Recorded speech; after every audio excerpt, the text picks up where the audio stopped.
I was 26 when my mother passed away, and it felt like the world had ended. I had just begun planning a future with Mason, my fiancé. We lived just a few blocks away from my childhood home, and life felt like it was falling into place. Until that night, when the phone rang. It was late, and my father's voice trembled on the other end. "She's gone." The funeral was a blur. Friends and family came from all over, offering their condolences and casseroles. I remember holding my father's hand at the graveside, his grip tight, as if he feared letting go of the last thing that tethered him to her. They had been high school sweethearts, married for over 30 years. I couldn't even begin to imagine the depth of his pain. In the weeks that followed, I found myself visiting my father more often. At first, it was just to make sure he was eating. Then it became an emotional check-in. Slowly, I slipped back into the routine of helping him around the house, doing laundry, tidying up, the same way I had when I was a teenager. The house hadn't changed much, but without my mom, it felt hollow, as if the walls were echoing with the absence of her presence. One afternoon, about 3 weeks after the funeral, I arrived with groceries. I was in the kitchen, sorting things into the fridge, when my father walked in. There was a seriousness to his expression that I hadn't seen before. "Jessica," he said, his tone making it clear this was important. "I need to ask you something." I turned to look at him, curiosity mixed with concern. "What's up, Dad?" His next words hit me like a ton of bricks. "I want you to move back in. Just for a little while." I froze. What? "Why?" He sighed, looking away for a moment, and then continued. "I know you and Mason are living together, and I respect that. It's just this house is too quiet. I haven't been sleeping well. I eat dinner alone. I wake up alone. It's not something I'm used to." The pain in his eyes was overwhelming. Loneliness and sadness radiated from him in a way I hadn't seen even during the funeral. I swallowed hard, struggling to hold back tears. "Okay," I said finally, "but just for a little while." I spoke with Mason about it that evening. He was understanding but hesitant. "It's a hard time," he said, his brow furrowed. "But if you think it'll help him heal, I understand. Just don't lose yourself in it, Jess." So, with a heavy heart, I packed a small suitcase and returned to the house where I grew up. My old room felt strangely comforting. The posters of bands from my teenage years still hung on the walls, and the bed, though small and worn, felt familiar. It was almost like stepping back in time, though I knew things had changed forever. The first few days were surprisingly peaceful. I cooked dinner for us, we watched TV, and for the first time in weeks, Dad even smiled. It felt like progress. Maybe this would help him heal, help us both heal. But then little things started happening. Strange things. It started innocently enough, like items in the kitchen being moved when I knew I'd left them in one place. At first, I chalked it up to my dad's forgetfulness or my own distracted state of mind. But the occurrences became more frequent, more unsettling. One night, I was doing the dishes when I heard a soft creaking sound coming from the hallway. I glanced over my shoulder, but no one was there. My heart raced. Was it the house settling? Or something else? The atmosphere at the house grew increasingly unsettling. My father began to make strange requests. One night, he asked if I could sit in the living room with him until he fell asleep. "The house feels less empty when you're around," he said softly. I didn't think much of it at first, but then the next night, he asked me to wear my mother's old robe because, as he put it, "You look just like her in it." That felt off. I couldn't shake the discomfort, but I brushed it aside, blaming grief for the strange behavior. After all, losing someone that significant could twist reality in ways we don't fully understand. The oddities continued to grow. One evening, I walked into the kitchen to find him holding one of my mom's old nightgowns. His back was to me, his shoulders trembling.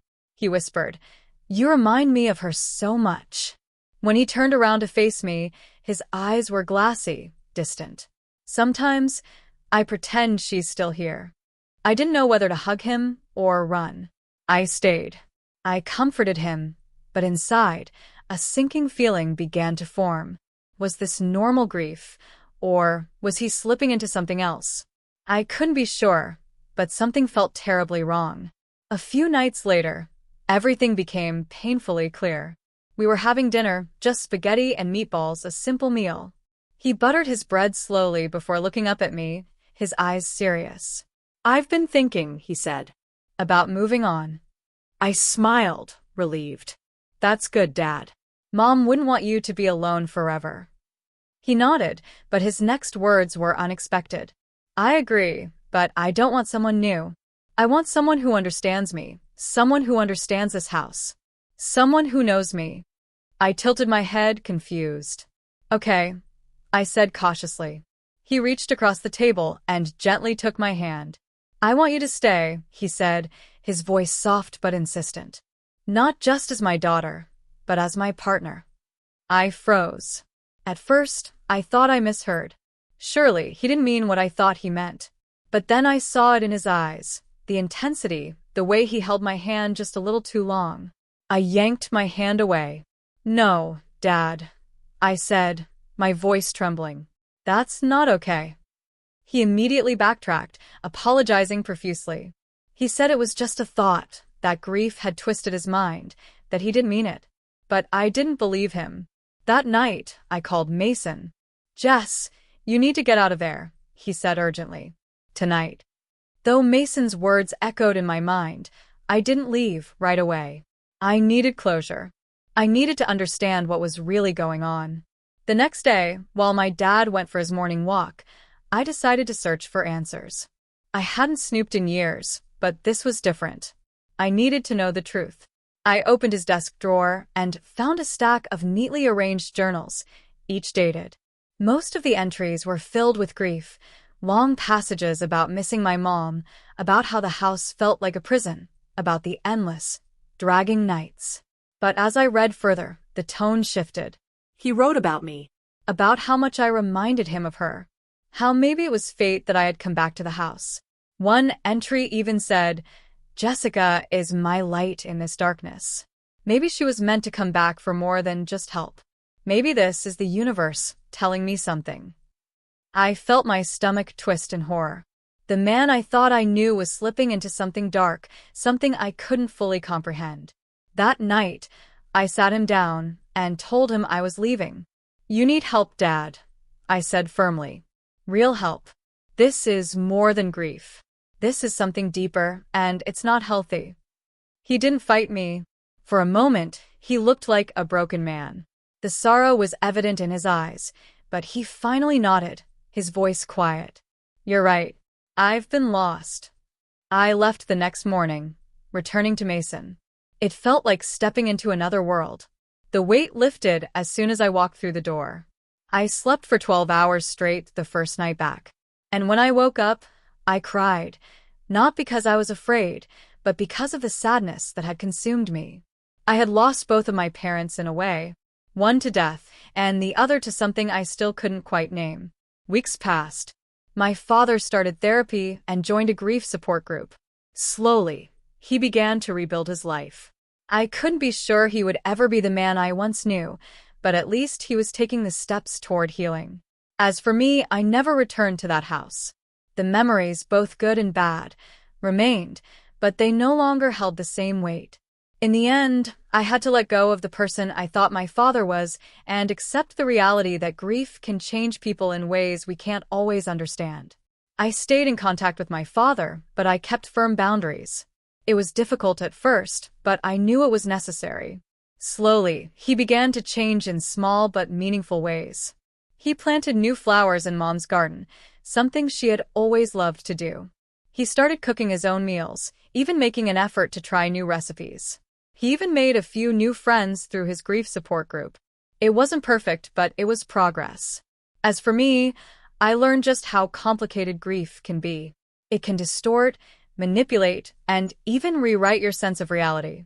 It can make you see things that aren't really there and hear words that are never spoken. Grief is a powerful force, and it can sometimes lead people to do things they never thought possible. But it also taught me that love, real, genuine love, sometimes means walking away, setting limits, and saying no. It means knowing when to let go, even if it hurts. I still visit him once a week. We talk about Mom. We share stories, laugh, even cry sometimes. Those moments are precious to me. But we never talk about that night, the night that changed everything. And we never will. Some things are better left in the past, some lines, once crossed, can never be uncrossed. And some wounds, no matter how deep, are best left to heal in silence. But healing is still possible, even after everything we've been through. We're both learning to move forward, separately, yet together. In the end, I realized that healing doesn't mean forgetting or erasing the past. It means finding peace with it and learning how to live with the scars. Please feel free to comment below if you like this. Remember to like and subscribe for more.